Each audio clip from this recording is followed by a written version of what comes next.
Bueno, muy buenas tardes. Tengan todos y todas. Muchísimas gracias por acompañarnos. Vamos a dar inicio a esta actividad a propósito de la vida y obra de un muy importante referente de no solamente de la antropología, sino de la poesía venezolana, Efraín Hurtado. Para CEDES, para el Centro de Estudios para la Democracia Socialista, es la conferencia número 24 ya de nuestro seminario permanente Tradición del Pensamiento Socialista en Venezuela. Pero hay que decir de entrada que esta es una actividad organizada fundamentalmente por el grupo Uno y Múltiple, Esos Somos. De hecho, inmediatamente después de que yo termine de intervenir, va a ser una intervención muy breve, yo voy a presentar a nuestros conferencistas. Mi puesto va a ser ocupado por la profe Daisy Barreto, que es quien va a quedar a cargo de la actividad. Bueno, de nuevo, muchísimas gracias. Para nosotros es un honor tenerlos acá. Quiero aprovechar para felicitar, para reconocer el muy importante trabajo que está haciendo a nuestro juicio este grupo Uno y Múltiple. En el particular, yo que me incorporé al grupo de Telegram a propósito de Efraín Hurtado. Me parece que el trabajo que están haciendo, lo que ustedes están haciendo allí es lo que nosotros queremos hacer en general con los autores y las autoras inscritas en esta tradición de pensamiento socialista. Tenemos una perspectiva realmente amplia de lo que consideramos son autores y autoras que pertenecen a esta tradición. Y bueno, nos contenta muchísimo que ustedes estén adelantando, que lleven tan adelantado este trabajo, que además es un trabajo, ¿no? Están haciendo un trabajo muy importante de investigación. Bueno, lo que hemos comentado a algunos compañeros, algunas amigas en privado, queremos aprovechar para hacerlo público, felicitarlos por ese trabajo que están haciendo, muy, muy importante de rescate de la memoria y del trabajo, pues, y de la obra de gente tan importante para Venezuela y para el mundo. Nos acompañan, aquí tengo a mi derecha César Uzcategui. César es antropólogo egresado por la Universidad Central de Venezuela, tiene un diplomado en cooperación cultural iberoamericana por la Universidad de Barcelona en España, máster internacional en gestión, políticas culturales y desarrollo por la Universidad de Girona en España y la UNESCO París, Francia. Diplomado en docencia universitaria orientada al desarrollo de competencias por la Universidad Católica Andrés Bello, estudio de doctorado en gestión y conservación del patrimonio cultural por la Universidad de Granada en España, profesor universitario en la Universidad Católica Andrés Bello, presidente de la editorial La Casa Tomada, es autor de 9 libros de poesía y ha obtenido distintas menciones y distinciones por su obra poética. A mi extremo izquierdo, quedaste en el extremo izquierdo, Gonzalito, mi muy, muy querido hermano, amigo Gonzalo Ramírez Quintero, poeta y ensayista. Tiene en su haber 2 libros de poemas, Ciudad Sitiada y Acumulando Añoranza. Poemas suyos aparecen en la antología de la poesía latinoamericana del siglo XXI, El Turno y la Transición, compilada por Julio Ortega para la editorial Siglo XXI de México. Ensayos suyos han aparecido en publicaciones de Venezuela y Nuestra América, prologuista de varias obras publicadas por Monte Ávila Editores Latinoamericana y el Fondo Editorial El Perro y la Rana. Dirigió la revista de crítica cultural Diacrítica, editada por el Fondo Editorial El Perro y la Rana. Ahí fuimos compañeros de trabajo. Forma parte del consejo de redacción de la revista Poesía de la Universidad de Carabobo. Gonzalito ya nos ha acompañado en 3 actividades, creo, aquí en CEDES. Un gusto tenerte nuevamente aquí, hermano, con nosotros. Y bueno, tenemos el honor de que nos acompañe el maestro Luis Alberto Crespo. Luis Alberto estudió periodismo en la Universidad Central de Venezuela y en París, Premio Nacional de Literatura, mención de poesía, también de periodismo y Premio Internacional de Poesía Víctor Valera Mora. Fue nuestro embajador de Venezuela ante la UNESCO y director de la Casa Nacional de las Letras Andrés Bello, y actualmente preside la Biblioteca Ayacucho del Ministerio del Poder Popular para la Cultura. Ha publicado 30 libros de poesía y crónica. Bueno, una vez más, muchísimas gracias por acompañarnos. Es un enorme gusto tenerlos acá. Esperamos seguir haciendo cosas juntos, con Uno y Múltiple. Esta casa está a sus órdenes. Muchísimas gracias, profesora Daisy Barreto. Por favor, pase por acá. Hola, muy buenas tardes a todos.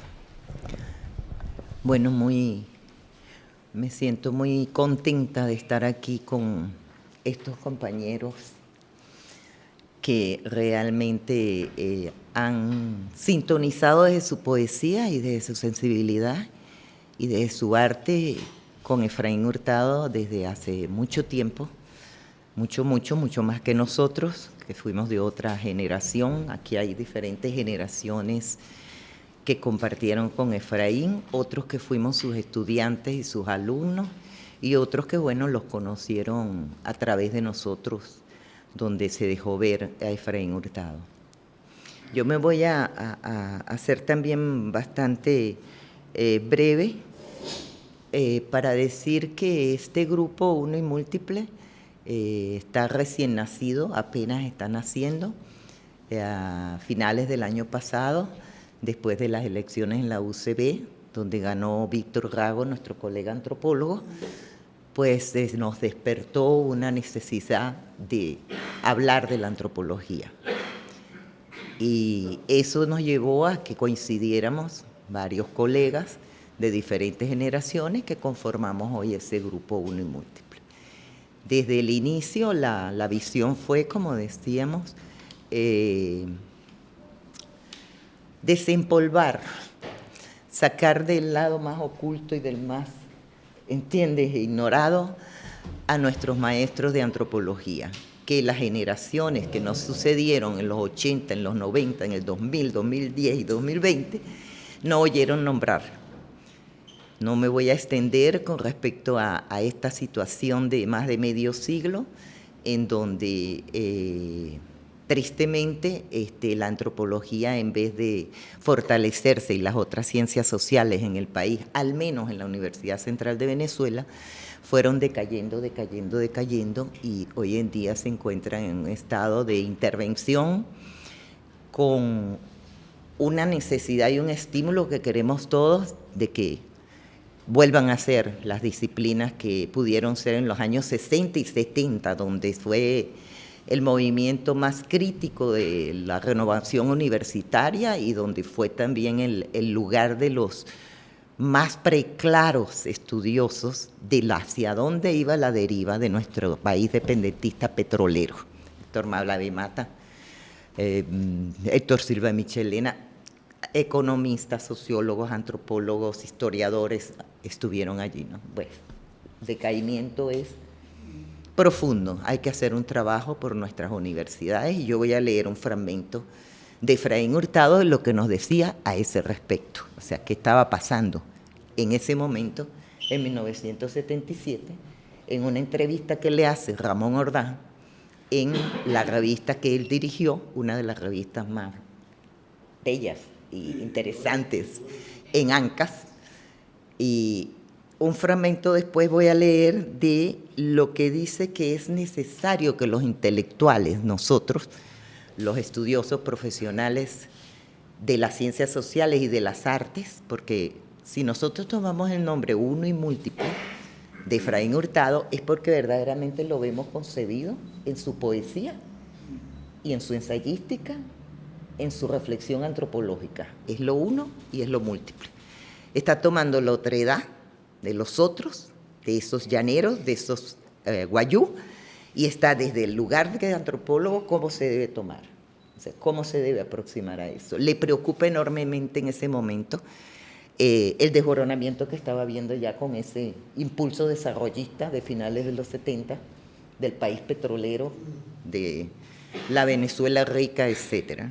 Y por último, y lo voy a dejar después que los compañeros más bien lean sus reflexiones y sus visiones y sus apariciones, iluminaciones con la poesía de Efraín, porque en esta entrevista Efraín habla de su poesía y opina sobre su poesía, él. Entonces la vamos a dejar de último para decir que no vamos a marcar rumbo, sino que vamos a dejar libre y después vemos qué dice Efraín sobre por qué su poesía es como es y cuál es la discusión que en esa revista establece con otros intelectuales sobre lo que era la poesía en ese momento, y no solo venezolana, sino latinoamericana, y los moldes y de dónde nos nutríamos. Así que termino allí para decir que gracias a Luis Alberto Crespo, cuando decidimos montarnos en hacer este homenaje a Efraín, por supuesto lo llamé sabiendo que era el más íntimo amigo de Efraín y el poeta más cercano y de los que más se nutrieron con él, que eran hermanos del alma. Su familia misma me dijo, tienes que hablar con Luis Alberto Crespo. Le dije, no, yo lo conozco gracias a la vida, lo conozco hace tiempo. También me he nutrido de su poesía del llano preciosamente, ¿no? Pero Luis Alberto nos dijo, tienen que revisar el papel literario del Nacional durante 4 años, periódico a periódico, papel literario, todo. Y de allí fue donde trajimos, que todavía no está puesta ni la mitad en el canal de Telegram, de los artículos de Efraín sobre extraordinarios temas que trabajan a nivel periodístico, antropología de la muerte, antropología urbana, el problema de la desalineación, o sea, una brillantez de pensamiento y además publicando poemas. Entonces, gracias a Luis Alberto Crespo, gracias a Gonzalo, que de inmediato sintió cuando lo contactó Cristina, gracias compañero César y colega, que inmediatamente cuando supo también se sumó, y gracias a los que se vayan sumando, porque les digo, realmente es un esfuerzo. Pareciera que para las nuevas generaciones este señor todavía sigue siendo culto. Las nuevas generaciones son las que menos han entrado en el canal de Telegram. Es decir, que como dice Efraín aquí en una frase, parece que llevamos la procesión muy adentro de la alienación hacia los autores foráneos.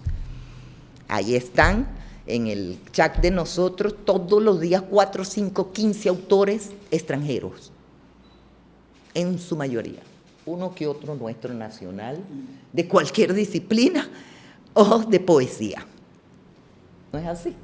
¿Estoy mintiendo? Participamos de eso, ¿no? Entonces, esto de Efraín, decírnoslo a finales de la década del 70, comienzo de los 80, y vernos ahorita más crítica y desnudamente de que la verdad que está aquí, es necesario para empezar. Para rescatar un maestro es necesario rescatar sus lecciones y cambiar y transformarnos. Sobre lo que habla del individualismo, sobre lo que habla de la figuración personalista, wow, es que lo vemos ahorita a debut constante, ¿no? Entonces creo que es un autor que es fundamental. Gracias. ¿De dónde viene esto? Es importante, primero, esto es una introducción de una revista que se llama Trapos y Helechos, número 3, dirigido con la pasión que conocemos de quien fue su director, fue porque, bueno, ya no sale, Antonio Trujillo. Este número 3, hay una entrevista de Ítalo Tedesco con Efraín Hurtado. Y hay un tema, entre otras cosas, que él aborda. Porque claro, el tema, ¿cuántos Efraín Hurtado hay? El antropólogo, el poeta, o la poesía al servicio de la antropología, y lo contrario. O sea, esa dinámica, ese absoluto que él buscó, se encaminó hacia Uno y Múltiple, que es la revista donde él sostiene todo ese pensamiento, la búsqueda de esa identidad nacional que en ese momento él ve con angustia. Pero, por ejemplo, aquí dice, le hace una entrevista a Ítalo Tedesco, le dice, ¿qué piensa usted debe ser la conducta de la universidad y los científicos sociales frente a las poblaciones indígenas hoy en Venezuela? Hace tiempo. De alguna manera ha existido, dice Efraín, de alguna manera ha existido una conducta académica formal de la universidad tradicional hacia esas sociedades, pero que se ha quedado en el establecimiento de consideraciones humanísticas de protección paternalista de los indígenas. Él comienza a meter el dedo en la llaga con relación a ese tema. Este es un tema de los tantos que abordó Efraín, que es el indigenismo. Pero no es eso lo que vamos a decir, ya tendríamos que hablar de Efraín y el indigenismo y todo, y está Mozón y todo ello. Pero lo que quiero decir ahorita es que a mí me tocó un momento muy trágico, porque fue una mañana, Efraín estaba publicando, yo le invité a que colaborara conmigo, y él llevó unos poemas a publicarlo ese domingo, era un jueves, y me dice, déjame corregirlo, porque no tiene ni título. Dice, bueno, como tú quieras, Efraín, porque yo tengo que esperar tú, es lo único que falta para publicarlo. Y entonces, yo estoy en la mañana esperando a Efraín, y dice, chico, mira, murió un tipo, dice, en ese mundo del nacional. Tiene un señor que es antropólogo y es guerrillero. ¿Cómo? Nicolás se murió. Entonces digo yo, ¿quién puede ser? Me dice, no, chico, su amigo tuyo, Hurtado. Coño. Y yo dije, no podía pensar que fuera Efraín. Entonces, bueno, pasó lo que pasó, fue riendo todo eso, y yo tenía que buscar, ahora más que nunca, los poemas de Efraín. Y voy a la morgue no, así, no, pero no a la morgue, primero donde estaban velando a Efraín, eso fue en la mañana. Entonces, le digo a uno de sus familiares que necesito entrar al departamento de Efraín a buscar esos poemas, yo necesito hacer el homenaje ya. Entonces, además el compromiso con él, ¿no? Entonces fui a su apartamento, venía Casanova, entonces vi el espectáculo, pues, del dolor, como los zapatos sueltos, la hamaca se ve que estaba el dolor del infarto, y luego estaba corrigiendo los poemas. Y entonces puso varios títulos. Y a mí, cuyo me gustó Campos, ¿no? Era un libro que estaba por hacer. Estos son los esbozos de un libro futuro que él tiene que corregir además. O sea, yo en cierta manera, bueno, no fui fiel a esa decisión de él de revisar todo lo que quería hacer, como un libro de 40, 50 páginas. Y fíjese que es un libro pequeño porque fue lo que estaba en el suelo corrigiendo. A ver si te entendí, la decisión del título de Campos es tuya. Sí. Okay. Y entonces resulta que yo me voy con eso, terrible, su palto en el suelo, que se ve el camino del dolor, Efraín. Y bueno, publiqué ese libro. Teníamos que hacer una reedición enseguida, porque con aquella angustia de la tristeza inmensa que produjo su muerte, tenía que presentarlo y al mismo tiempo tenemos que editarlo, como sea. Entonces, por fortuna, un amigo de él, no me acuerdo quién era, me dijo, llámate Mateo Manaure, que es su gran amigo. Y Mateo fue y hizo una plaqueta muy bella de Efraín. Y publicamos los poemas y entonces yo hice la presentación. Ese es el inmediatez en cuanto a la relación de Efraín con el dolor, con la muerte de Efraín. ¿Dónde fue la presentación? Nosotros presentamos, te digo sinceramente, que fue en Calabozo. Nos fuimos enseguida para Calabozo. Fue así, pues, fue algo que nos llevó por delante, su muerte tan sorpresiva, y su mamá y sus familiares, ¿no? Sus hermanos. Y dijo, no, vamos a hacerlo en Calabozo. Había una casa de la cultura en Calabozo. Y estuvo muy bello, pues estuvo Francisco Tamayo, un grupo de gente importante.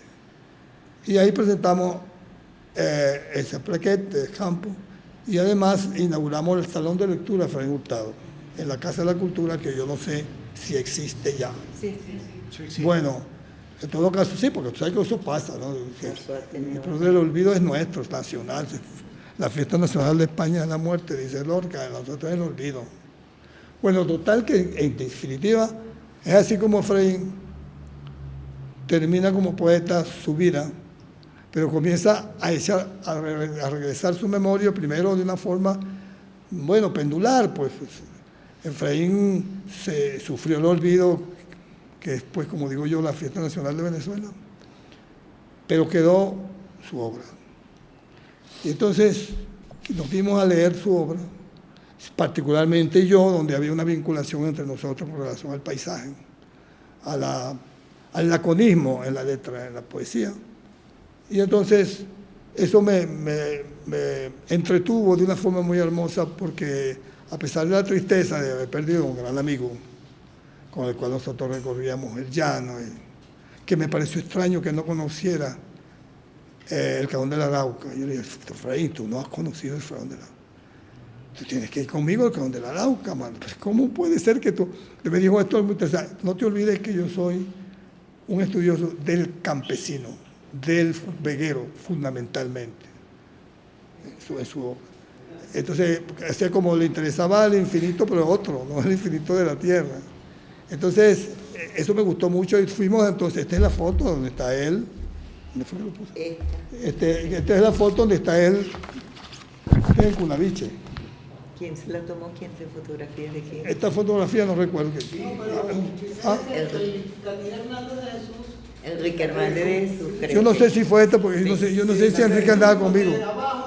Sí, Aquí. Ah, Sí. entonces fue porque esto debe No, ser. y en la prensa, cuando publicaste el texto, Ah, en la prensa sí. dice fotógrafo. Ah, bueno, Enrique porque Hernández claro, de yo no Jesús. recuerdo quién estuvo conmigo, porque como ustedes comprenderán, eso fue Sí.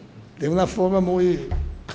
Es decir, el dolor de la muerte tan así, tan golpeada, tan dura, ¿no? Tan de pronto. Entonces, como se comenzó el recuerdo a dar tumbo, ¿no? No sé cuándo fue que fuimos, cuándo fue. La parte humorística de él, por ejemplo, de Efraín, una gracia que tenía Efraín impresionante. Entonces, bueno, fue cuando estábamos en Cunaviche y pasó el cielo azul y pasaron un bando de Corocora. Dice Efraín, nosotros debemos vivir por aquí. Dice, sí, pero ¿dónde lea el Nouvel Observateur? ¿Cómo lo leemos nosotros los libros? ¿De qué? ¿Cómo leemos el Nouvel Observateur? Que en esa época era el gran periódico del pensamiento francés. Y además, ¿y cómo hacemos para leer los libros? ¿Cómo lo conseguimos? ¿Cómo vamos a leer de un solo autor? Nosotros somos de la ciudad, Alberto, somos de la ciudad. Entonces, claro, eso parece un pedazo de fragmento de recuerdo de Efraín, pero a mí lo importa en qué hizo él para ser Efraín Hurtado. Porque si comenzó con un trabajo teórico importante dentro de la antropología, yo creo que Efraín pudo lograr llevar la poesía a la antropología y la antropología a la poesía. O sea, él unió ese pensamiento teórico al sentimiento, a la imagen poética.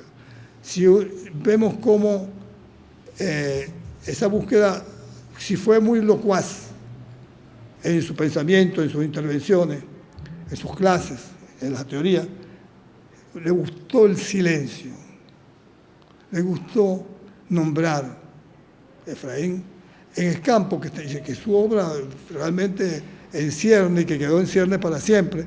Uno ve como los fundamentos de lo que fue esa búsqueda del laconismo, donde puede darse el lugar, el sentimiento, la historia, la memoria. Está ahí.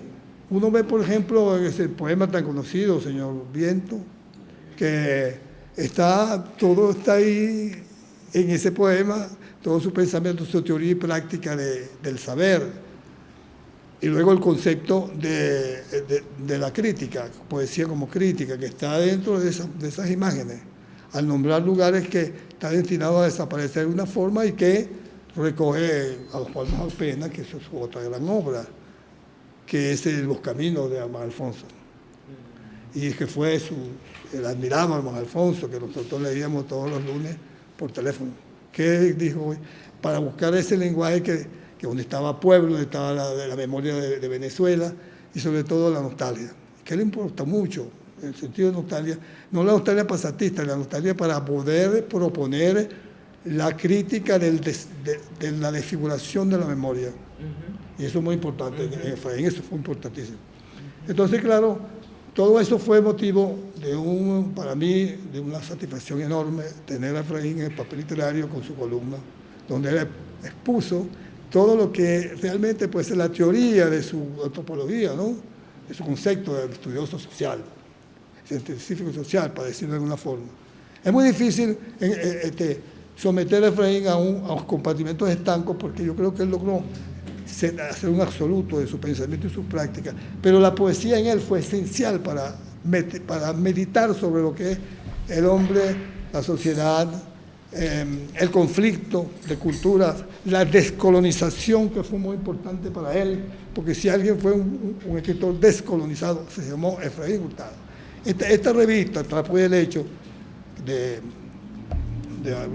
Antonio Trujillo, que ayer le rindieron un homenaje en el CELAR, en su taller de cronistas populares, comunales. Fue muy hermoso todo lo que se dijo en ese momento y eran 36 ¿cómo se llama esto? Talleristas que van, por supuesto, a trabajar a Efraín Hurtado.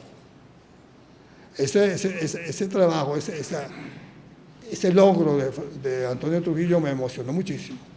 Porque se dio cuenta. ¿Ah? ¿Eso fue qué año?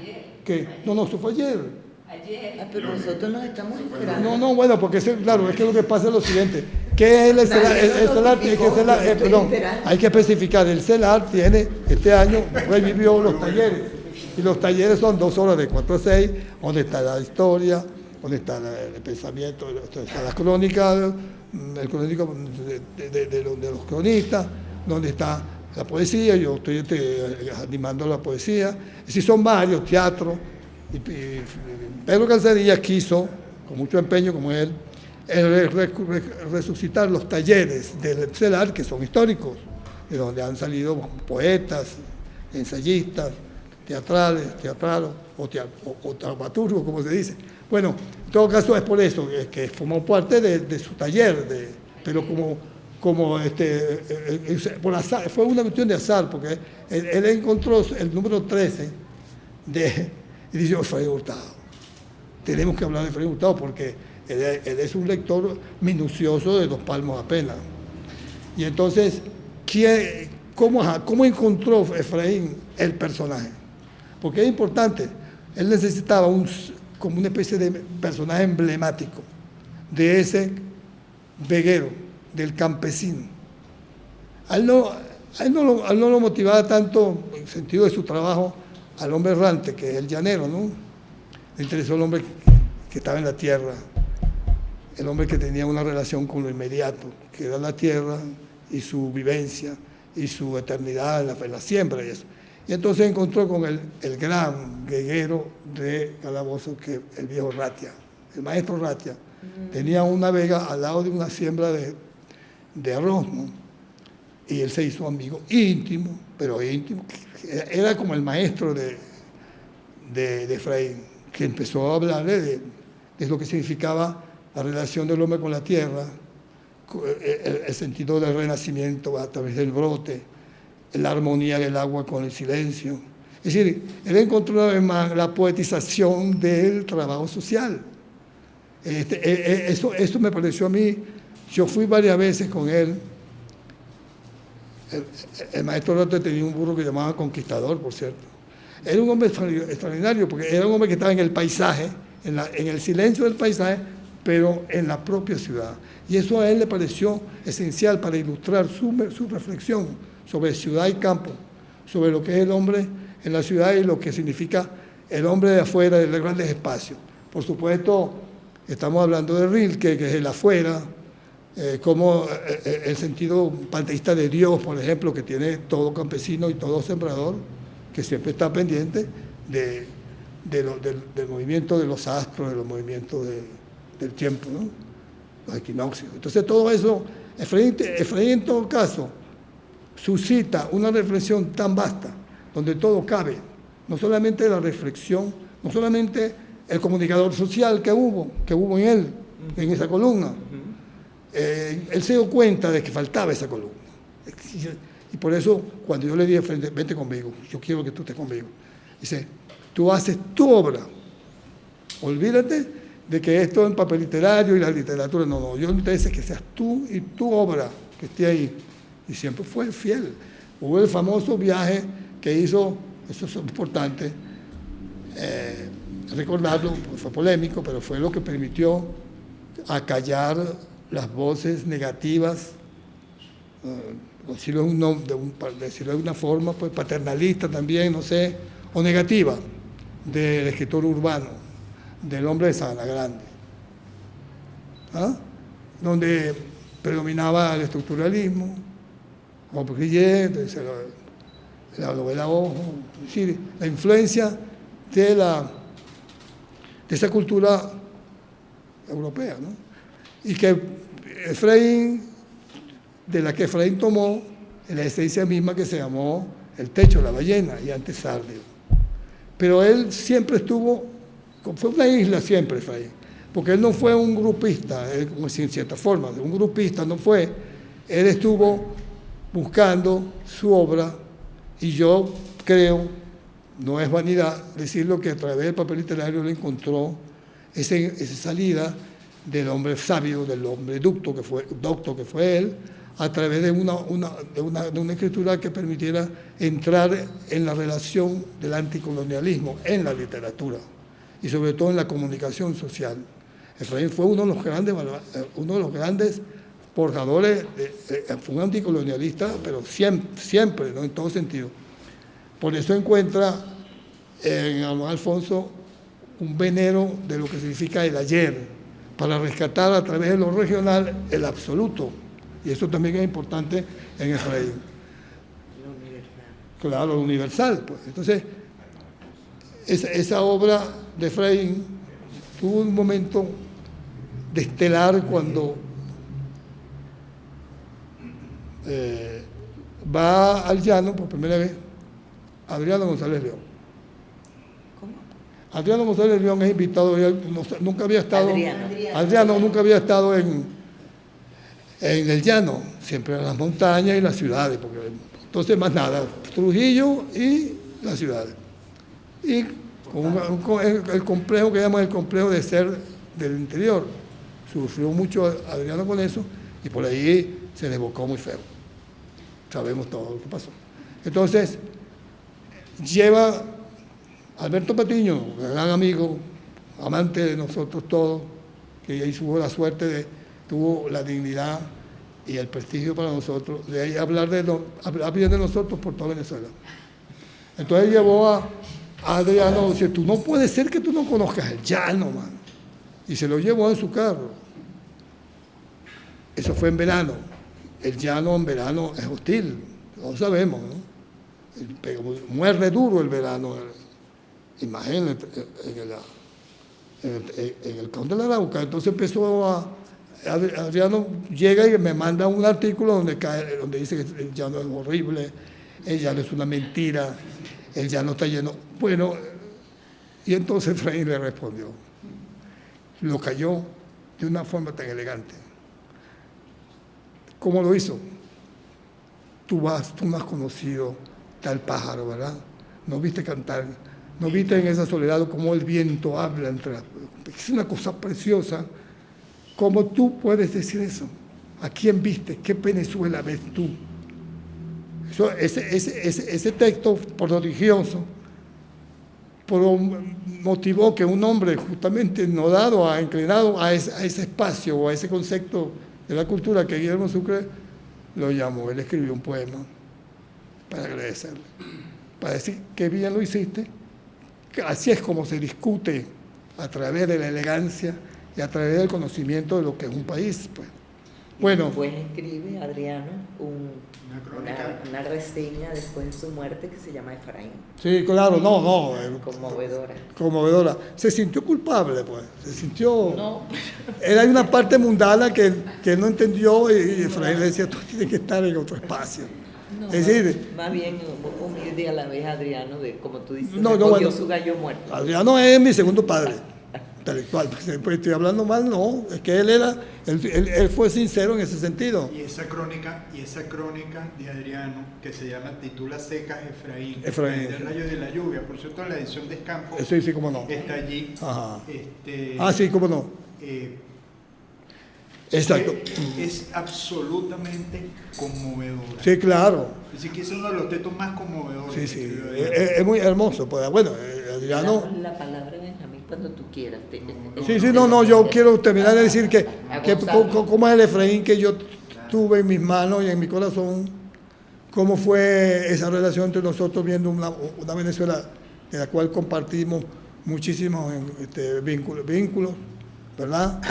Que significó ese encuentro nuestro, no solamente en la poesía, en la forma de la poesía, en buscar en la poesía ese Venezuela de lo inmediato, de que a veces bastaba decir tal palabra, soy sola, por ejemplo, para decir, aquí está todo lo que podemos decir con esa palabra, sin tener que, soy sola, ¿verdad?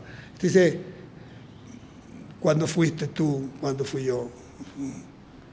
Eso de Efraín, ¿no? Que son textos que no se publicaron nunca, pero que tengo en mi casa, que son esas anotaciones que él hizo, donde buscaba el laconismo, toda la inmensidad posible que tiene la palabra soy sola, porque es el resultado de esa lectura donde está Francisco Tamayo, donde está Antolini y donde está Almas Alfonso, y toda su lectura universal, porque por ejemplo que me lo regaló un libro de Tamayo sobre Nerval, y Nerval no es precisamente un hombre del campo, sino más bien del mundo otro, pues del mundo de al lado, como decía Lewis Carroll, es decir, el esoterismo. Pero él buscó también ese secreto. Ese, por ejemplo, fíjese aquí dice algo que es una síntesis. No me asomen lejanzas. Nada más esa línea es motivo para un taller de poesía. No me asomen lejanzas. Porque se me van mis ojos. Ese concepto del infinito, del más allá, en la tierra, donde está el hombre solitario, el errante y el solitario, ¿no? Los dos son solos, pero uno se va y otro se queda. Entonces lo que quiero decir es que aquí, esa síntesis de Efraín, que está en el campo, la muerte pues nos interrumpió un trabajo fabuloso de Efraín en este libro, en estos pequeños poemas, pequeños en el sentido de que son muy sucintos y que son escasos porque no terminó nunca de escribirlo, pero que es realmente el resultado de todo lo que son las redes maestras, por ejemplo, sí.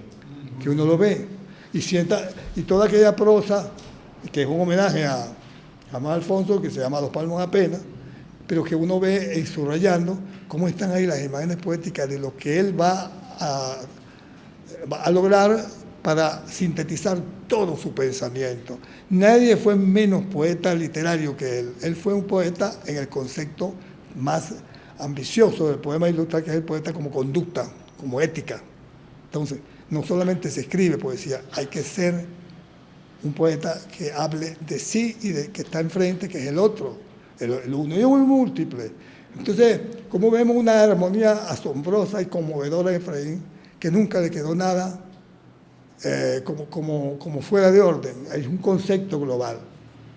Yo nunca estuve en sus clases, pero sí estuve en sus conferencias, y una vez más me asombró ver esa coherencia, esa armonía absoluta de su pensamiento y su acción. Pero que la poesía en él fue todo un sistema, no solamente de la emoción, de los sentimientos, sino del pensamiento con relación al hombre y el otro. Ese es Efraín. Bueno, ¿cuántos son? Me lo decía antes mi querido Gonzalo, ¿no? ¿Cuántos Efraín hay? ¿Cuántos son? Pero todos son uno solo. Pero la poesía es el camino y la llegada de la obra de Efraín Hurtado. Muchas gracias.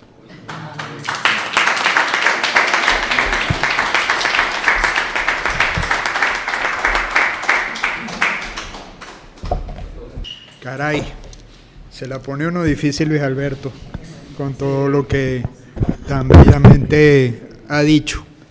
Pero bueno, aspiro, y me imagino que lo mismo va a pasar, César, agregar unas presencias más a lo ya dicho por Luis Alberto.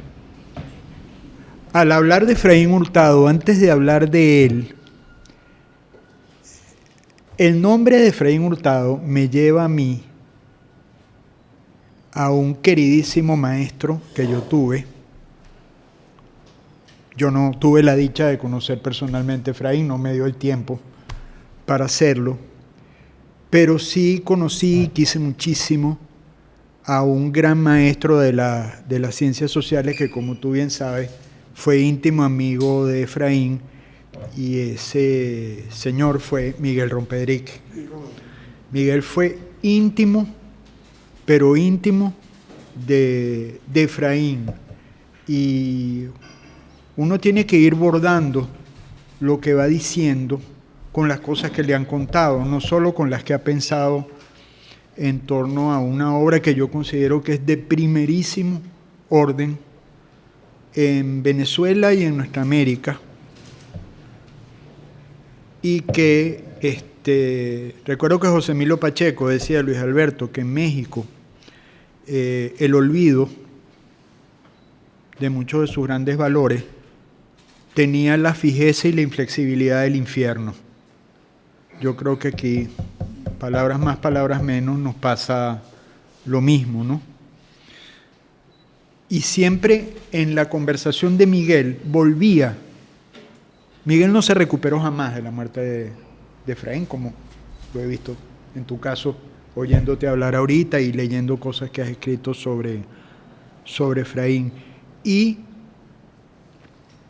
hasta el momento que comienza mi amistad con Miguel, para que ustedes vean cómo pasaban y de dónde venimos, ¿no? Las cosas que había leído de la poesía de Efraín, salvo Papeles de Condenado, que gracias a la bondad y a la generosidad de ese señor de los libros llamado Jonás Castellano, me lo puso en mis manos un día, sabía que me interesaba la poesía venezolana, y Jonás, cuando tenía la librería Historia, sobre todo como la recuerdo en su gran momento frente al Capitolio, a la fachada del Capitolio, ¿no? En la parte de atrás, lo que tenía Jonás de poesía venezolana de todos los tiempos era una maravilla, cosa fantástica. Los libros de NHA, por ejemplo, los compré yo allí. Imagínate, Laberintos de Carlos Noguera, los dos libros de Jorge Núñez, Imágenes y Reflejos y Oscilaciones. Pero Miguel me pone un día, se desprendió de su ejemplar de A Dos Palmos Apenas para regalármelo. Eso no lo puedo olvidar yo nunca. Y en la evocación de Miguel, Luis Alberto, y tú que lo conociste tan de cerca también, a mí se me aparecía Efraín en el verbo, que hay que ver que Miguel tenía verbo y pa'lante, ¿ah? Poeta secreto, por cierto, también. Miguel tiene, en principio, antes que publicar todos sus trabajos de ciencias sociales, un primer libro que tiene el irreverente título de Los disidentes del arcoíris. Y siguió escribiendo poesía. Yo aspiro y espero algún día que eso se recoja, ¿no? A mí se me aparecía Efraín en el verbo de Luis Alberto, me hacía recordar aquello que Neruda dice en Confieso que he vivido, de Miguel Hernández. Es decir, ves que Gonzalo, Efraín podía transmitirte el trino de un ave del llano determinada. O sea, ahí había una memoria que iba a la raíz, pues. Yo interrumpo un momentico porque... Sí, no. ¿Qué es la relación ¿Qué es la relación de Efraín con los trovadores del llano? Los cantores del llano. ¿Cuáles fueron sus dioses? Por supuesto Loyola, primero. Pero ¿qué fue lo que primero?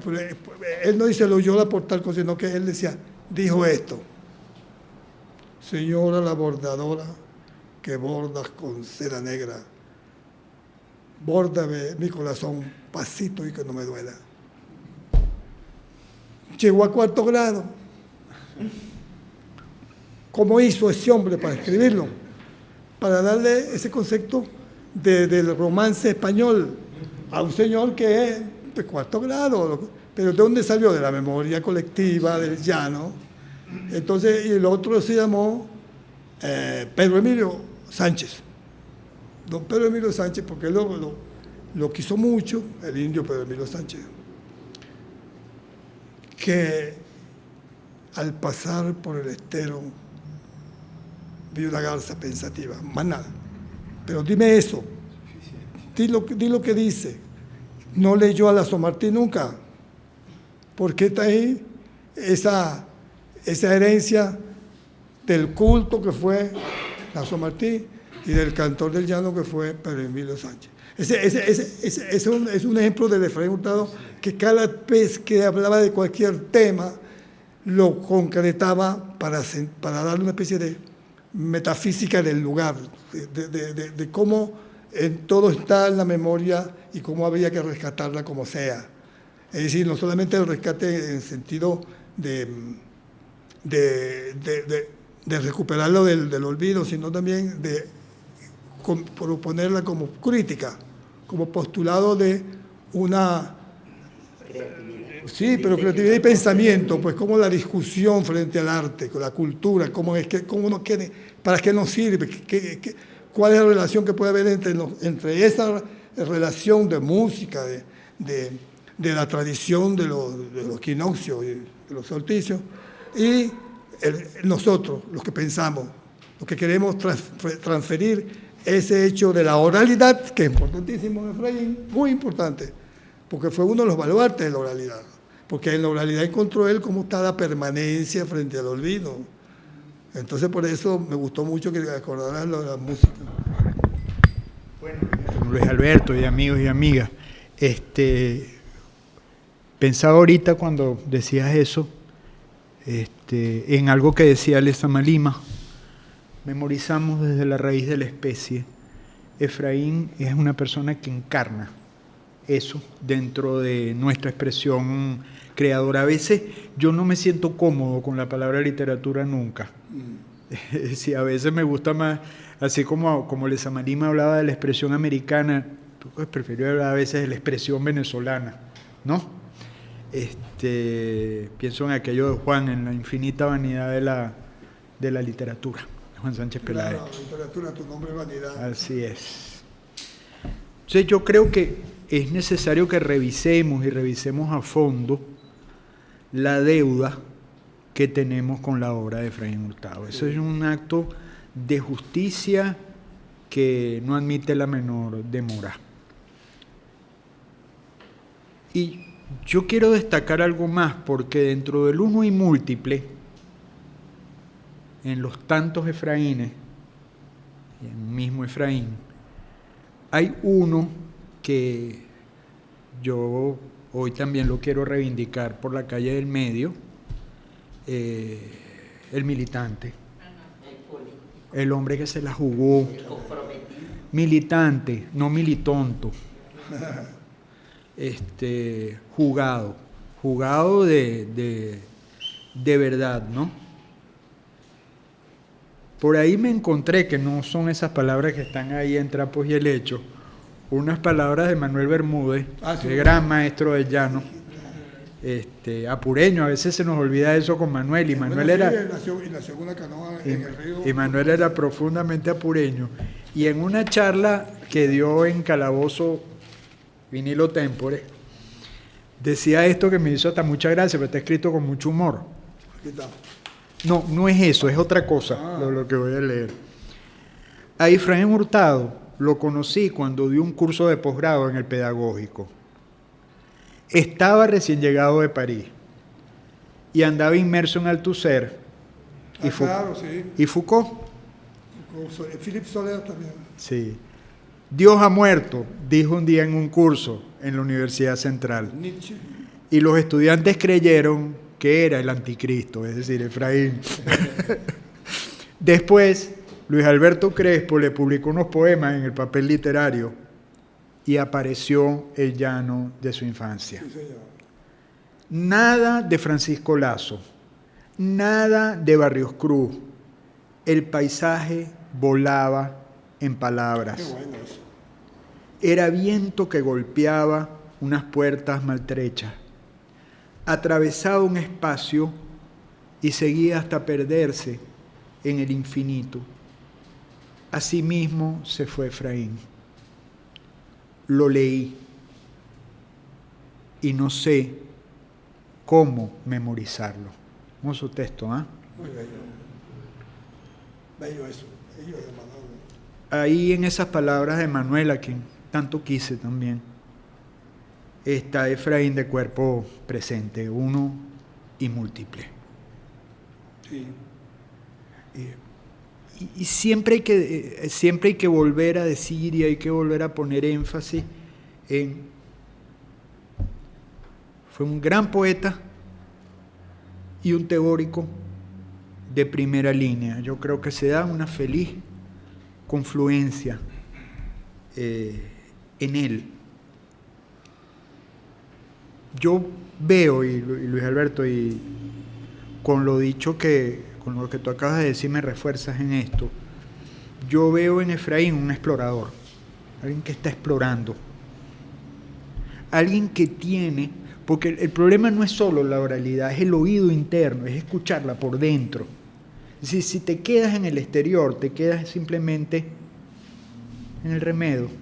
En eso que Adriano, en la crónica del Rayo de la Lluvia en Escampos, llama el llanerismo. Bueno, la sequía es cierto discurso antropológico, Claro. falta la emoción. Así es, el llanerismo es una cosa deleznable porque es un sucedáneo. Claro. Es una cosa que no tiene nada...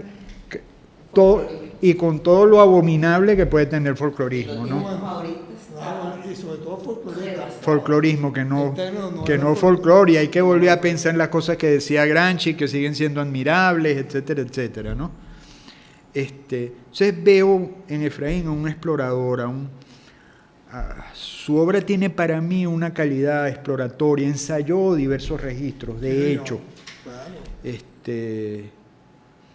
Y al mismo tiempo, cuando iba a empezar esta palabra, pensaba decir, había una vez un hombre y un tiempo y un país. Bueno. Y eso se da en Efraín perfectamente, ¿no? Y cuando hablo de un explorador, quiero decir que estoy hablando de alguien que no transó con el conformismo y con la autosatisfacción. Ya tú de alguna manera eso lo estabas también insinuando, ¿no? Que nunca cedió en materia de exigencia creadora y de exigencia intelectual. Una cosa que a mí me resulta fascinante en el caso de él es que no fue un poeta tentado o a la búsqueda del óptimo expresivo. Efraín buscaba la palabra viva, eso es otra cosa.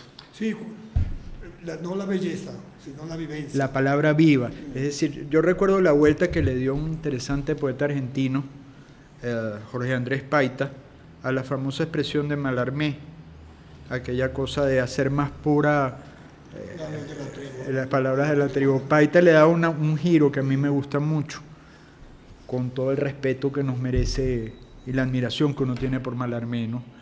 Ya no se trata tanto de hacer más puras las palabras de la tribu, sino de hacerlas más vivas. Sí, señor, eso es verdad. Eso es muy interesante, y uno piensa también en cosas que... Es que digo, la poesía no se hace con imágenes, sino con palabras. Así es. Que es lo que hace que... Y es la verdad, y eso también es verdad, y Mallarmé va a tener la razón hasta el fin de los tiempos, no se hace con sentimientos, ¿no? Claro, sí. Y nada menos que el interlocutor de eso es Edgar Degas, que le decía, yo creo tener buenos sentimientos y por eso puedo escribir poesía. Un momentico, se hace con palabras. Así es. Es que tenemos que leer para eso, Caboña. Pound, como para darle una vuelta a otra vuelta de tuerca, decía que la técnica de un poeta es su sinceridad. Exactamente.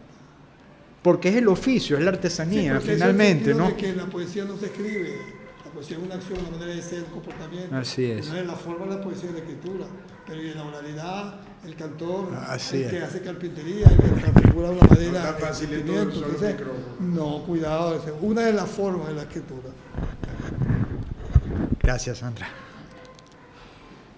Entonces, nunca, vuelvo a eso, no buscaba el óptimo expresivo, sino la palabra viva, y esto también me lleva a pensar una vez más en Pound, en aquella convicción que tenía Pound de que la poesía tenía una especie de misión confuciana, ¿sí? De restitución del diálogo genuino entre los seres humanos, ¿no? Eso creo que también se ve en Efraín. Hay algo que también hay que poner de manifiesto, y aquí veo una cosa que me gusta mucho del Efraín ensayista, ¿no? Un hombre que se deslinda de cualquier forma de neutralidad valorativa.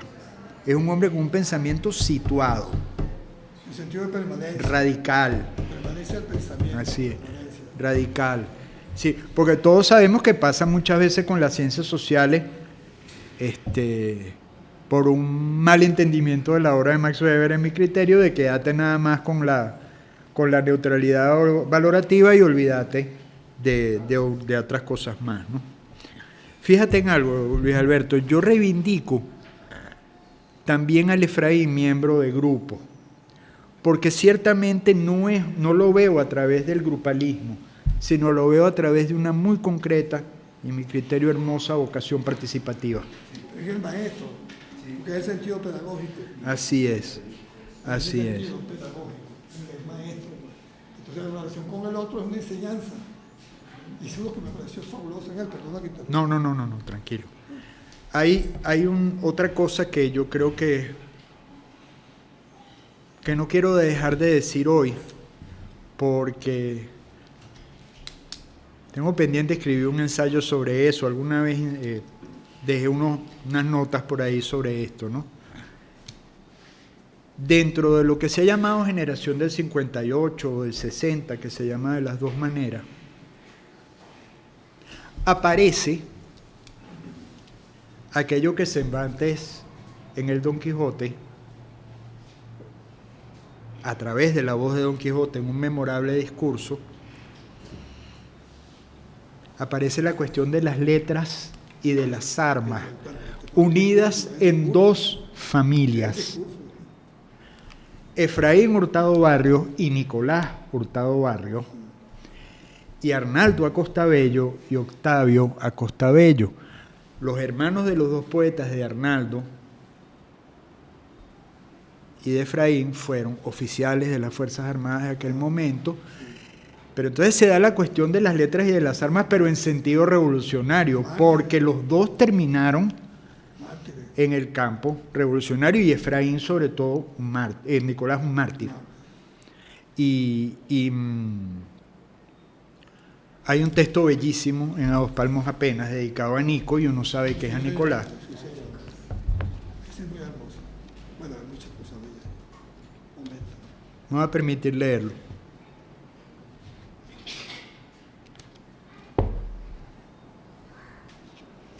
A Nico. A pocos años, pocos, tomaban las 4 esquinas del pueblo al grito del Mocho Hernández y llegaban hasta el centro en limpias plomazones a imponer el caudillo que ese día cruzaba cerca de esos raizales. Amarraban los presos, saqueaban caballerizas con granos y animales para seguir espitados hacia otros pedregales. Fusilados, colgados, ahogados, con pedazos de brazos, paralíticos, quedaban tirados en la acera mientras los zainos caracoleaban sobre la piedra. Dura fue la refriega por esos monteríos, con tiro fijo de Mauser o cortes de machete, pero un silencio muy denso comenzó a descender por los puntos del pueblo. Ya la bala no silba muy cerca en la ventana y nadie mete el ojo para mirar pasar al coronel subido sobre un macho. De abajo arriba se descubre sobre la gente recostada a los postes, sin saber siquiera que sobre ese lugar donde está parado boqueaba un guerreador a pocos años. Pocos. Es un poema definitivo. Y hay algo a que pensaba decir. Hay siempre una obra por hacer, 40 años, pues, la muerte lo detuvo. Claro, y hay. Claro, y ahí hay algo que no voy en afán de polemizar, pero sí te voy a decir, sí quiero agregar algo a lo que tú has dicho sobre Campos, ¿no? Fíjate que hay algo que me...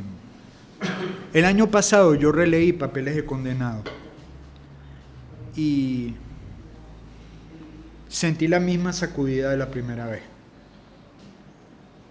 Mira, yo voy a decir algo con todo el atrevimiento, ¿no? Habría que esperar muchos años después a un libro que tú conoces muy bien y que prologaste. Habría que esperar a la aparición de Cuerpo de María Auxiliadora Álvarez para que un cuerpo hablara como el que habla Efraín en Papeles de Condenado. Cosa es impresionante porque te toca, es decir, cuando la poesía se vuelve... Esa relación que tú haces es muy importante.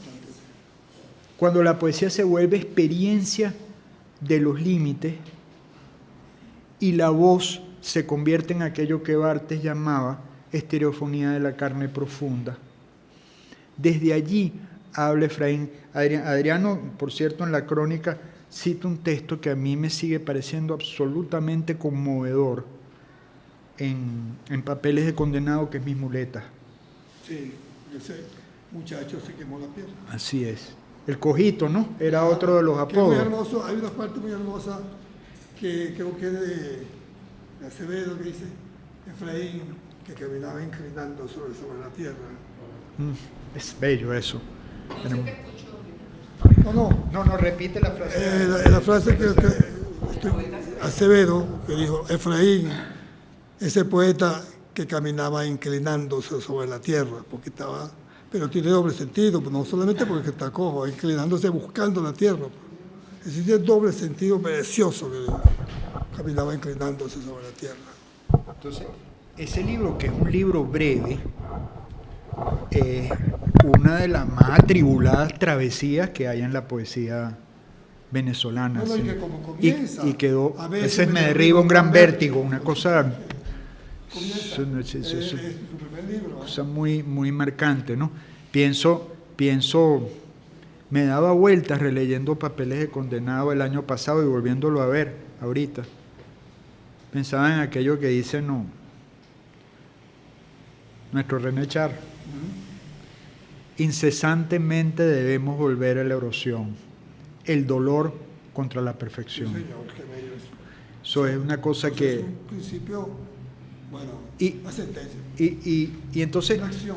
Y ahí siempre hay que poner una diferencia. Papeles de Condenado es un libro patético, sin hacerle la más mínima concesión al patetismo a la vez. Es decir, no hay autocomplacencia, ni regodeo, ni flirteo con el dolor, que ustedes saben que esta también es una manera de meter, de hacer trampa, ¿no? Claro. Cuando el dolor habla, tiene que hablar casi que por sí mismo. Si no, no hace falta agregarle más, ¿no? Sería caer en un efectismo que es poco menos que despreciable, ¿no? Porque es tramposo, finalmente, ¿no?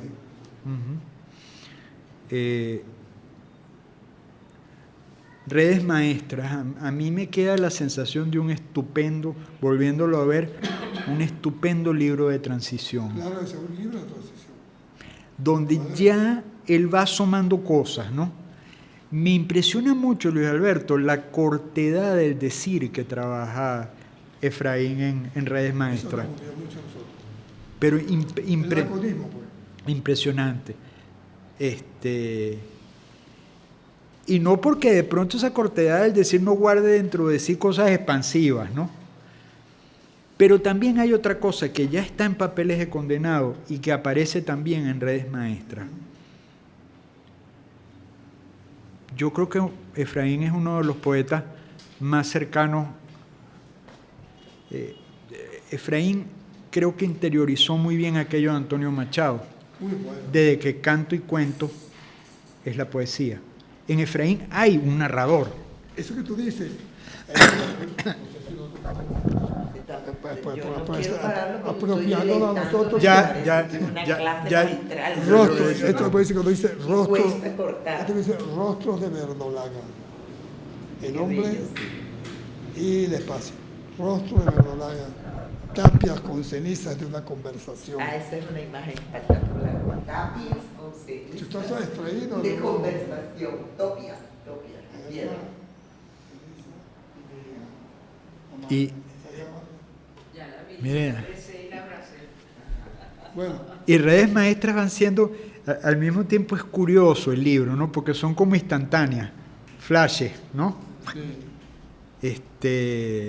Casi que de un instantaneísmo radical, fijando las cosas, ¿no? A lo que tú has dicho, y muy bien, sobre A Dos Palmos Apenas, me revelaste lo del maestro Ratia, cosa que desconocía. Fíjate tú. Así es, claro. Pero también hay, sí, eso está por supuesto en el arranque, en el inicio del libro, en su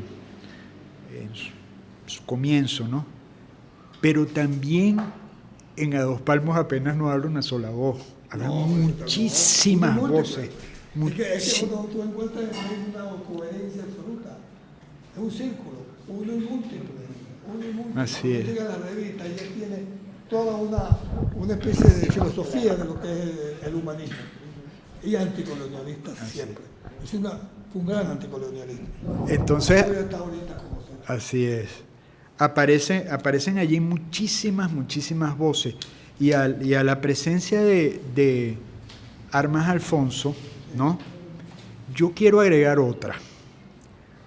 No sé si Efraín lo leyó, pero como era un hombre de una curiosidad intelectual infinita, es posible que sí lo haya leído. Pero en muchos momentos, ¿sabes a quién he sentido releyendo A Dos Palmos Apenas?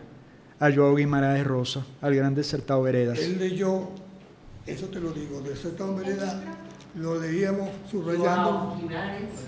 Rosa, el gran Sertón Veredas, en castellano, ¿no? Él y yo lo llamábamos Guimarães Rosa, porque era el placer inmenso de encontrar un verbo donde estaba el ser humano, la historia, la política y el concepto de encontrarse consigo mismo a través del conflicto de culturas. Eso es un momento de Efraín Guimarães Rosa. Importantísimo. Y hay cosas que dice Guimarães que se quedan como uno como tatuajes, ¿no? Sí. Que yo creo que Efraín las hubiera suscrito y hasta se las hubiera choreado si hubiera sido necesario. El poder oral, porque en ese libro. Recuerdo algo que dice en un momento Riobaldo. Joven, toda añoranza es una especie de vejez. Esa frase lo hubiera podido suscribir Efraín hasta el fin del mundo, o aquel leitmotiv constante en el Sertón Veredas. Bueno. Vivir no es muy peligroso. Y Efraín vivió literalmente en estado de peligro, ¿no? De riesgo, ¿no? Dos cositas más para cerrar y pasarle la palabra a César, como es justicia, ¿no? Igual que Francisco Madariaga, el Coco, se autonombraba a sí mismo, y es el título de un libro del bellísimo, gran poeta argentino de Corrientes, del infinito, de la llanura. Se llamaba a sí mismo criollo del universo. Efraín bien podría ser llanero del universo, o sea, pero sin duda ninguna. Fíjate que, Luis Alberto, yo entiendo tu lamento de que Efraín no llegó a concluir Campos, ¿no? O no llegó a perfeccionarlo, así lo dices en algún momento también. Pero, ojalá que muchos así llamados libros tuvieran la fuerza poética que tiene ese pequeño conjunto de poemas, admirable, porque hay además otra virtud que hay que subrayarla una y otra vez en Efraín es esto. El oído. Un oído absolutamente prodigioso, y yo creo que eso es una cosa fundamental en la poesía, captar el ritmo, vuelvo a eso, captar el ritmo interno del lenguaje, no solo la oralidad como aparece en el exterior, en su manifestación más inmediata, captar eso, pero también lo otro, que es tan importante. Yo quiero solamente agregar una cosa más, y es sobre la transparencia del signo, ¿no? Y de alguna manera ya se lo decía a Cristian y a Luis Alberto cuando conversábamos antes de que comenzara esto. A todo lo que muy bien ha dicho Luis Alberto, el pensamiento descolonizador, sello que tiene el pensamiento de Efraín y que lo hace, y de lo cual hace necesaria su relectura, porque estamos en un momento donde estamos en esa misma línea, ¿no?, de pensamiento. Y nunca olviden que lo de la descolonización es muy importante, y yo veo descolonización en sentido amplio. Así, y esto ya me lo he escuchado Reinaldo unas cuantas veces, así como existe un colonialismo, llamémoslo así, de derecha, existe también un colonialismo de izquierda. Qué buen agarrote, ¿verdad? Y eso hace que Efraín sea, en el mejor de los sentidos, un punto de referencia a explorar también, a explorar lo que quedó allí en la transparencia del signo. Fíjate en algo, Daisy. En la contratapa, en la contraportada, esto lo hablé con Cristian en su momento también, de transparencia del signo, se habla de un libro inédito que, por tal y como está redactado el párrafo de la contratapa, pareciera que fuera de inminente aparición, y un libro además, si existe, tiene un título bellísimo, El arsenal de la imaginación. Ahí probablemente podrían estar cosas de las que publicó en el papel literario, quién sabe, quién sabe, ¿no? Pero hay algo más que yo quiero decir, y esto refuerza aquello de uno y múltiple, una vez más, ¿no?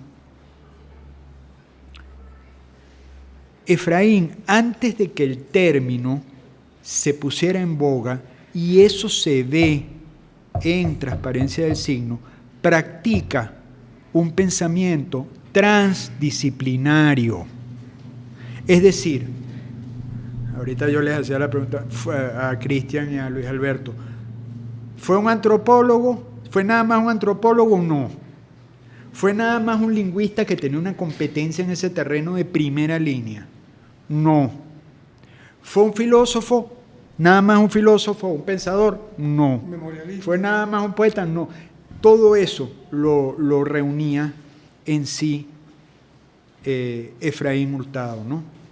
Y agregando una cosa más, por último, y invitando a la relectura de la Transparencia del Signo, que va a salir una reedición en El perro y la rana. Es impresionante, volviendo a mirar el libro, que recuerdo que me impresionó mucho en la primera lectura y me volvió a causar la misma impresión, ese ensayo que se llama El asalto de la ciudad.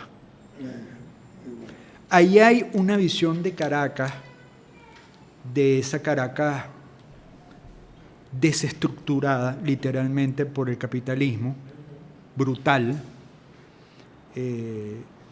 que vale la pena echarle un ojo. Por cierto, Reinaldo, te pensaba mucho viendo ese ensayo de Efraín, porque como Reinaldo vive en Parque Central, las cosas que dice Efraín en ese ensayo sobre lo que pretendieron vender con Parque Central, o sea, realmente impresionante, porque cuando decía lingüista, entre los tantos Efraínes, esa es una línea de fuerza que cruza todo el libro.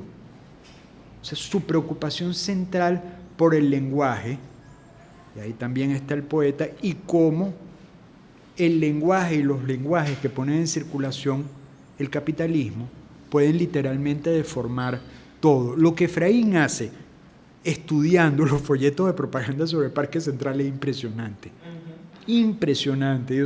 Y yo podría seguir escribiendo páginas y páginas, dice, sobre esto, pero tengo que pasar a otro asunto. Pónganse atención porque van a poder tener próximamente, mañana vamos a nuestra práctica de la hemeroteca, porque esto que está señalando Gonzalo en la prensa, pues seguimos en el Nacional, no en el papel literario por supuesto, sino en lo que llamamos en el canal de Telegram artículos del contexto. O sea, aparte de sacar los textos de autoría de Efraín, los textos de otros poetas, el ambiente literario, sacamos el contexto. Y esto que está diciendo Gonzalo aparece reseñado constantemente con propaganda y todo, que era Parque Central.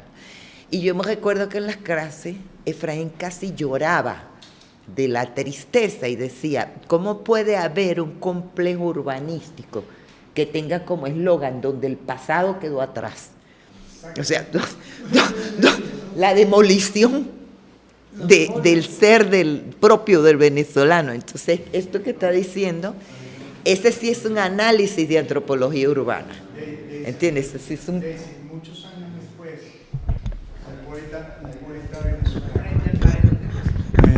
muchos años después, un poeta venezolano, Armando Rojas Guardia, en un poema llamado Anatema en la oficina, si no recuerdo mal, hablando de eso mismo y retomando Efraín. Entonces hay que ver las líneas cómo se van cruzando, ¿no? Decía de Caracas, es necesario que todo se haga joven de improviso, la memoria licuada en el cemento. Esa frase la hubiera suscrito Efraín, sí, Armando Rojas Guardia, la memoria licuada en el cemento. Y Efraín llega tan lejos en esa crítica que llega a decir en algún momento que esa metrópolis deformada, monstruosa, es una necrópolis para quienes viven en los barrios. Cosa realmente impresionante. Bueno, salve amigo, pero he estado a la altura.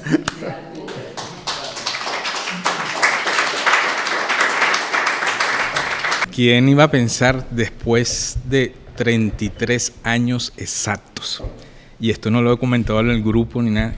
Iba a estar yo compartiendo un espacio sobre Efraín Hurtado. La verdad que sí. Es decir, la cercanía, el conocimiento con Efraín es distinto al de cada uno de ustedes acá. Como lo decía Daisy Barreto, pertenezco a una generación en la cual no pudimos tener comunicación cara a cara, ¿no? No obstante, la Escuela de Antropología fue ese medio en la cual lo conocí, y lo conocí justamente cuando erigieron, voy a utilizar ese término, el Centro de Documentación Efraín Hurtado, en el cual de alguna manera u otra participé en el mismo.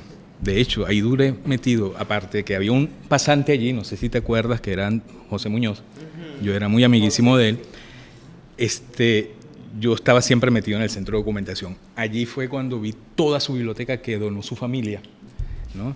Habían libros en francés, los grandes autores franceses, Althusser, Foucault, entre otros, y casualmente su obra. Parte de algunos libros que yo tengo, sobre todo Dos Palmos apenas, había una colección grandísima, que eso creo que se perdió, ¿no? Ahí fue donde rescaté yo a Dos Palmos y apenas. Y bueno, y en ese espacio tan pequeño, fui conociendo sobre él mismo, ¿no? A pesar de que teníamos otros referentes también importantísimos, pues. Y, por supuesto, de las anécdotas que algunos profesores en aquel entonces, en los años 80, y ya finalizando los 90, nos daban de él. Uno de ellos, recuerdo, era Rafael Camero, Víctor Rago, por supuesto, también de Guárico, obviamente. Pero de mi experiencia, de más nadie, pues, ¿no? Tenía ese referente. Y bueno, y siempre me dio esa curiosidad por indagar, leer sobre el mismo. Sin embargo, recuerdo, yo en aquel entonces era un asiduo participante de los talleres literarios, ¿no? ¿Recuerdan del CONA? Tú fuiste uno inclusive de los facilitadores, que fue una política extensiva de los talleres literarios a lo largo de Caracas y en toda Venezuela, ¿no? En la cual yo participé. Y hago alusión de esto porque entre los tantos talleres que participé con muchos poetas, escritores, etcétera, y sobre todo que hacían énfasis de la literatura venezolana de los años 60 o la poesía de los años 60, curiosamente, en los que yo estuve, nadie nombraba a Efraín Hurtado, ¿no? ¿Okay? Experiencia la cual luego se va a repetir en la Escuela de Letras, ¿no? Que voy a contar eso, ¿no? Luego, bueno, después ya casi graduándome, los 8 que nos graduamos en el año 1990, yo impuse que la promoción se llamara Efraín Hurtado. La impuse. Hablé con Fulvia Nieves, que fue nuestra madrina. Tenemos una promoción dedicada a Efraín Hurtado, y sí, en esa promoción estoy yo, pues sí. Y fuimos 8, sí, 8. Y bueno, y lo hice con esa intención de que se conociera la figura, la trayectoria de él, y aún así, Daisy, todavía, como hoy día pienso, parte de esa generación, inclusive los estudiantes, hacían caso omiso de lo que él era, ¿ok? Bien sea porque a lo mejor habían otros referentes más inmediatos, que sea, en fin. Luego oso entrar a la Escuela de Letras, y hago alusión a esto porque tiene un poco que ver con lo que escribí, humilde, pero muy humildemente. Y en ese breve tránsito por la Escuela de Letras, en uno de los cursos que tuve, me encuentro a Eli Galindo, ¿no? Y Eli Galindo, no recuerdo de verdad el curso, cómo se llamaba, pero hacía alusión sobre la poesía en prosa en Venezuela, ¿no? Y bueno, por supuesto, Eli nos introdujo todo lo que significó la tradición de la poesía en prosa de Europa, y después luego hizo la contextualización al medio venezolano, etcétera. Y bueno, y como todo, bueno, siempre los clásicos, ¿no? De Ramos Sucre, Cadena, entre otros, Pérez Perdomo, etcétera, etcétera, en fin. Entonces llegó el momento en el cual, bueno, había que aprobar el curso con un breve escrito, ¿no? Y bueno, en ese momento yo llego y le sugiero a Eli, mire, Eli, yo conozco parte de una obra de un poeta, narrador, y le hice alusión de Dos palmos apenas, Ojo de buey, etcétera, entre otros, pues, y de este señor que se llama Efraín Hurtado, este poeta, y se sorprendió sobremanera. Se sorprendió sobremanera porque ningún estudiante en aquel entonces, pues, había hecho esa proposición, porque simplemente no se conocía, ¿ok? Porque, bueno, hay omisiones voluntarias e involuntarias muchas veces por la cual en la literatura o en la poesía venezolana no entran dentro de la promoción, difusión, algunos autores importantes, ¿no?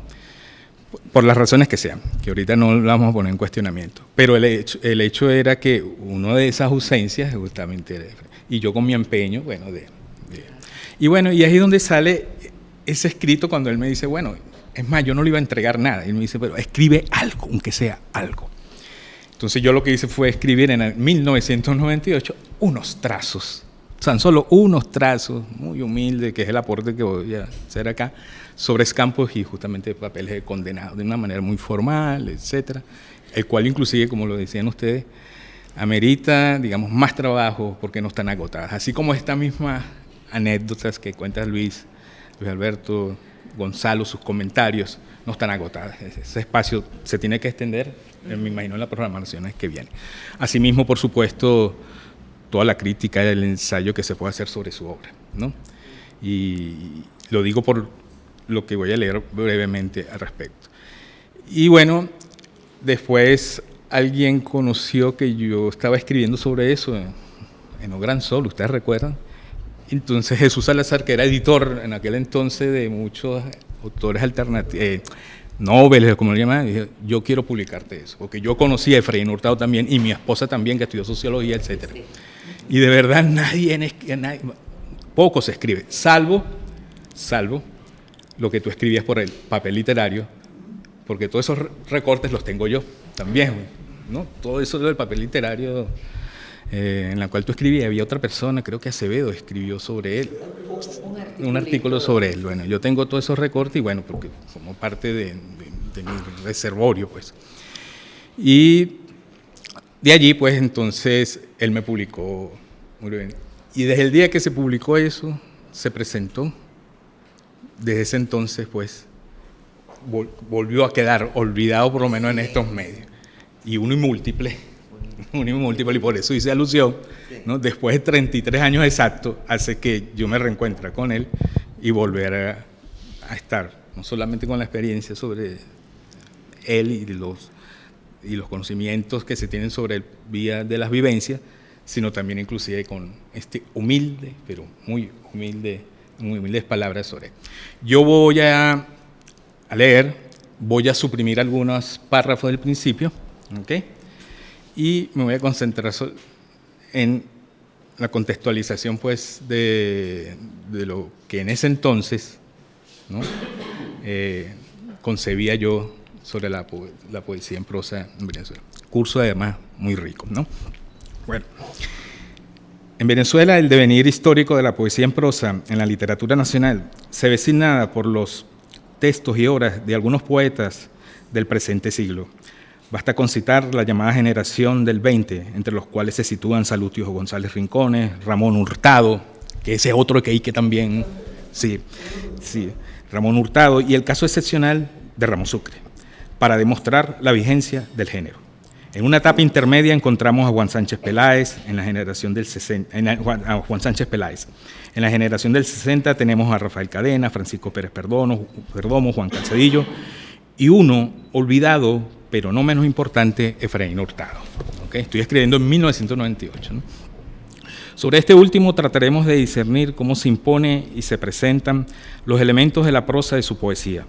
Tomaremos parte de su obra poética y algunos textos que aluden y guardan relevancia con el género. Específicamente abordaremos parte de sus libros, Papeles de Condenado, 1964, y Escampos, 92. En ellos encontramos algunas características formales en la prosa. Papeles de Condenado, libro conformado en su mayoría por poemas en prosa, se atisban ampliaciones del espacio poético, así lo observamos en el poema titulado Pentotal. De noche preparaban mi cuerpo, el pentotal me provocaba sueño, acomodaban mis brazos, ordenaban mis pies y decían, respire hondo, duerma, duerma. Comenzaba a perderme, y ya no sabía más. Cruzo la ciudad en mi silla de ruedas y silbo canciones de ayer. Me detengo a la vuelta de la esquina para reconocerme, pero cada día me desconozco más. Resalta en el texto un aspecto importante, la designación de un término, pentotal, que funge como uno de los artificios utilizados en la prosa poética simbolista, atributo parecido con ciertos contenidos de la prosa de Ramón Hurtado. ¿Okay? Por ejemplo, y cito a Ramón Hurtado, muéstrame tus uñas de acero y nácar, más finas que la aguja de una inyectadora Praval, extiende en el aire tu rabo eléctrico.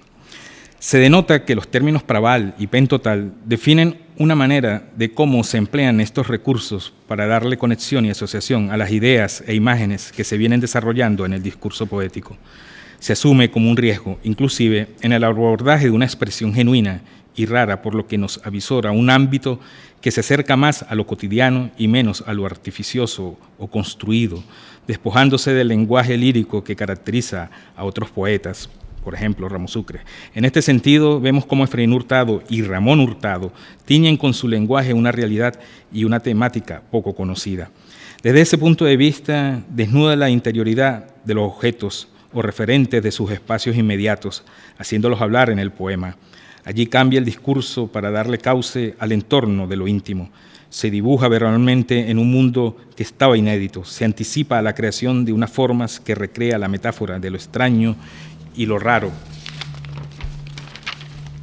Se apela y se apuesta a nombrar las cosas como una posibilidad de poética que toma rumbo en el recorrido de la página y ofrezca por consiguiente la susceptibilidad al lector de estar en estrecha relación con sus designaciones expresivas.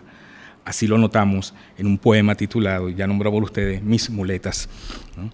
Vinieron años de gran aburrimiento, la misma luna boba y gente dócil cruzando la calle. Un martes decidí ponerme mis muletas Comencé con pequeños paseos a los parques, festejé mis buenos años. Los inviernos fueron crueles, me mantuvieron oculto en su habitación. Esperaba el tiempo de poderlas dejar, de moverme en el cric-crac que dejo en las aceras. Otros de los aspectos asociados a la poesía de Efraín Hurtado, digno de destacar en el carácter anecdótico que se ve en el horror y el sufrimiento como manifestación de un mundo incesantemente golpeado por la carencia y el desarraigo, recordándonos a Rulfo, el cual podemos observar en su poema titulado Condenado. ¿Okay? Me muevo entre dos soles, fulminado, debo elegir la guerra o la locura para no sucumbir.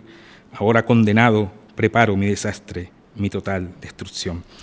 La interioridad que describe el personaje en su prosa denota una especie de monólogo donde se desencadena el énfasis tan consecuente del yo y se afirma la pegada soledad existencial que cubre su espacio poético, además que parte de lo fragmentario como formalidad escrita y establece a su vez las conexiones directas con una narrativa breve y clara. De esta forma tan natural y corta del lenguaje de las cosas también suspira, vale decir, otro ritmo que repentinamente asume su voz particular, el cual se opone a veces a lo poéticamente construido, convirtiéndose en algunos casos en expresiones propias de un hecho sucesivo, es decir, en una crónica. No obstante, lo encontramos evidenciado con ciertos atisbos en el poema Muerto. Terminada la autopsia, pasaron a la trastienda y revisaron cuidadosamente todos los papeles referentes al muerto. Después de 1 hora sentenciaron en vida. No mostró síntomas de un mal incurable, solo ataques de orden menor. Asimismo destaca, el muerto pone sus cosas en orden para el día señalado. En el espejo se arregla la corbata con gran quietud y permanece todo el resto del tiempo leyendo los diarios sobre la presunta desaparición de unos enterradores. El hecho que se repite tiene que ver con la muerte, pero poéticamente asume una particular característica en la prosa, y es que a partir de una aparente estética de lo grotesco se muestran modalidades expresivas que rompen con una tradicionalidad o convencionalismo que rara vez se tratan en la poesía. En este caso, el autor se atreve a dilucidarnos con cierta imaginación y desenfado. A propósito, recordamos a Salustio González Rincones cuando enaltece la enfermedad de la sífilis, donde acude a la ironía, el humor y a ciertos juegos paródicos como rasgos literarios del modernismo. De allí se articula un discurso que nombra poéticamente a uno de los males más temidos y antipoéticos, que se tenga memoria, lo cual se hace inusual y novedoso al mismo tiempo en su propuesta estética y lo aproxima, en este caso, a Efraín Hurtado, poeta que oculta una verdad sagrada y profana donde trasciende su sencillez temática por el modo como se desarrollan y se articulan los signos y símbolos utilizados. Sin embargo, no podríamos opinar lo mismo de Escampos, donde se alojan 2 poemas en prosa que cambian con la fisonomía antes descrita por su carga sígnica que presenta picas. Usted y yo vamos los dos por estas riberas entrelazados de palmas a dioses y matapalos cubiertos de una sola planta raíz, para madrugar con suaves frescores de espinosos campos dormidos por riegos de baja luna. Partiremos en ancas polvorosas de un buey que muge lejanzas en las vueltas del monte, al oír quejas de tortolitas echadas en orillas de caño, por donde cestearemos después que mayo nos moje en sus lloviznas. Ese es el poema justamente que Adriano cita. Exactamente, en este libro, claramente, ¿no? Y podemos observar un tono distinto, se asume un habla tradicional propia de un coloquialismo que desnuda la cotidianidad de una tierra y deja a la intemperie toda una constelación de lugares y maneras de concebir el espacio en pueblos y montes del llano. Su prosa, por ende, se sedimenta en un universo en el que participan los seres y las cosas, las revelaciones vitales, los encuentros fortuitos o simplemente intuitivos que produce una atmósfera situada en lo pasado y presente. Por eso, lo aldeano, lo mágico y lo auténtico reclaman las relaciones rurales de la memoria y al mismo tiempo desplaza un lenguaje prefigurado de imágenes y construido a fuerza de retóricas. Se trata, pues, de crear la realidad desde el lenguaje que responde a ella y de abrir caminos a una simbología que permita descubrir los vericuetos escondidos, tanto como las evidencias de ese orden. Es una prosa que atiende a su vivencia como cosa propia y no precisamente como cosa literaria. A Efraín Hurtado le interesa rastrear en un palmo de terrenos, de seres y cosas determinadas un pequeño y extenso complejo de referentes bajo la mirada de una anécdota. Así lo vemos en Ripias.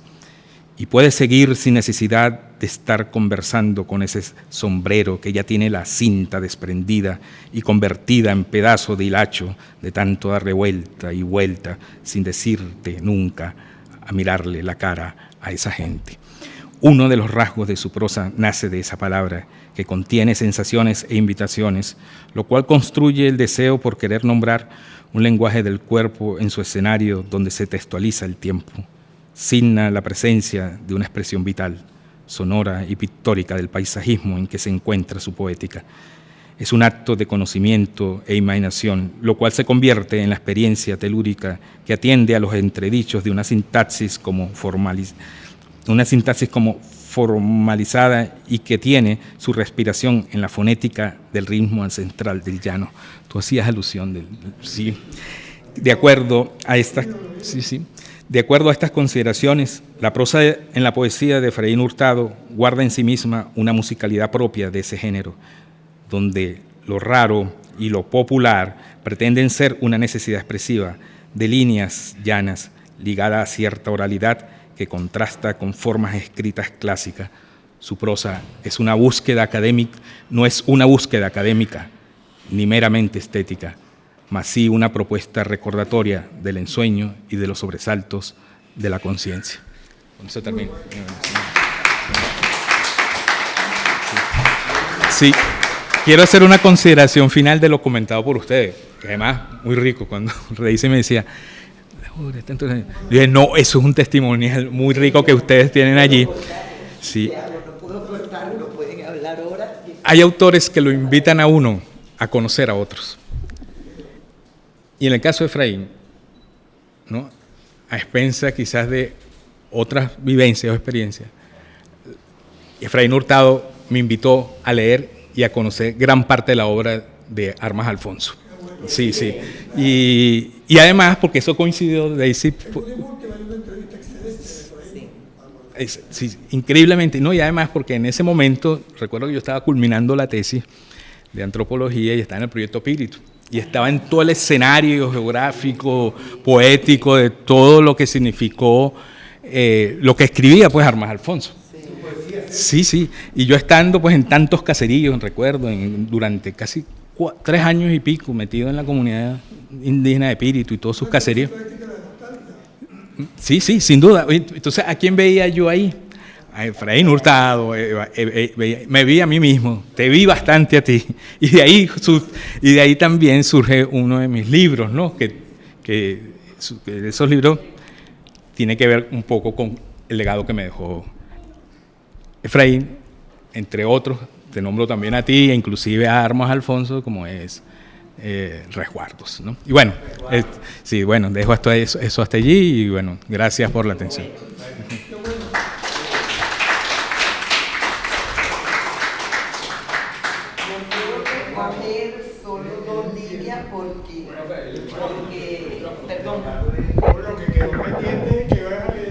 Exacto, solo porque ya es tarde y nos hemos extendido, pero ha sido súper rico lo que hemos aprendido. Vamos a pedirle a Luis Alberto, que tiene ya ahí la revista, que por favor nos las permita para escanear esta entrevista. Vamos a pedir este texto a César para que realmente lo tengamos y lo podamos montar también y compartirlo.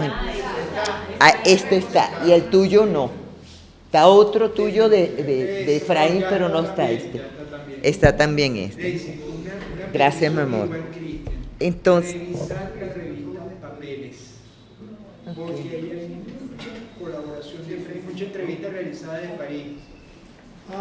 Todas esas observaciones que les vengan, por favor, tenemos el correo que creamos para Efraín Hurtado y en ese correo electrónico nos pueden mandar todo lo que Sí, para nosotros, porque fíjense todo lo que aparece, ¿no? Aparecen señalamientos, esto, lo otro, y eso es lo que puede realmente nutrir el que sigamos ahondando y profundizando en el estudio y en nutrirnos, ¿no?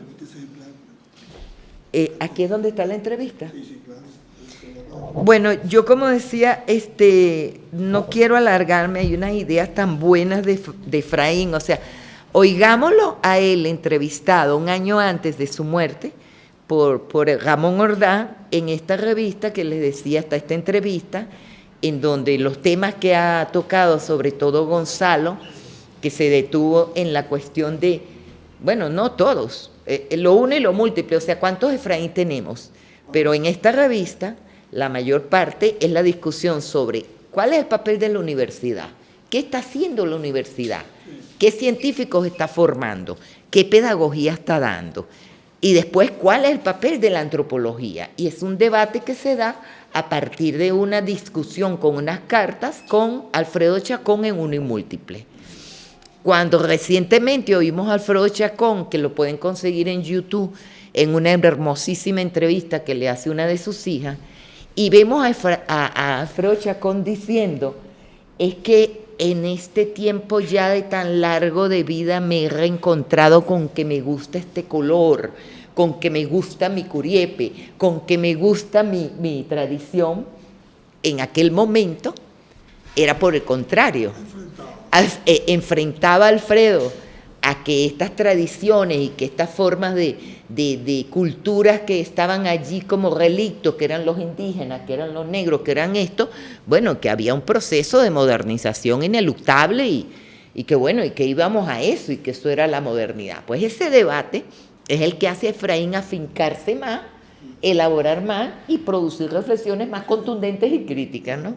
Entonces él decía, la antropología en nuestro país tiene una labor extraordinaria y altamente significativa que cumplir.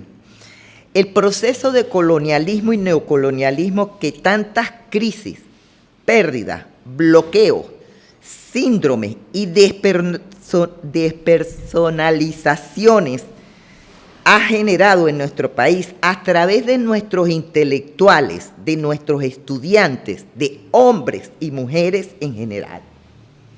Pienso precisamente que la fuerza profunda de ese pasado y tradición, pongo entre corchetes, se está refiriendo a la tradición indígena, campesina, rural, el veguero, ¿entiendes? El llanero veguero, ¿no? Pienso precisamente que la fuerza profunda de ese pasado y tradición no puede ser visto únicamente en el plano de una contemplación folclórica. Pasado que podemos referir a través de relaciones societarias, los vínculos y los sentimientos, esa creación y recreación cotidiana, esa comunicación y esa poesía diluida y sutil muchas veces que encontrábamos cuando éramos adolescentes. Una vocación humana que en nada tiene que ver con esa respuesta individualista y pequeño burguesa que a cada vuelta de esquina en esta ciudad, en el teatro trágico de la vida de esta ciudad, descubrimos. Una crítica, pero fuerte, ¿no? Entonces dice, es necesario comenzar por una desalienación de nosotros mismos. Entender ese grado complejo y doloroso de nuestra propia despersonalización. Respuestas silenciosas y actitudes pasivas contribuyen a hacer que ese caballo de Troya del colonialismo encuentre víctimas entre nosotros mismos.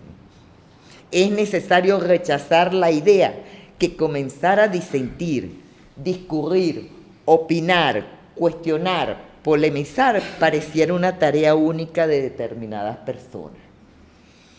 Lo que sí queremos cuestionar desde Uno y Múltiple categóricamente es la actitud autosuficiente, la respuesta engreída y el pensamiento formalizante que cuando se asume representa una prueba más de que la profesión anda desde hace mucho y muy adentro de nosotros.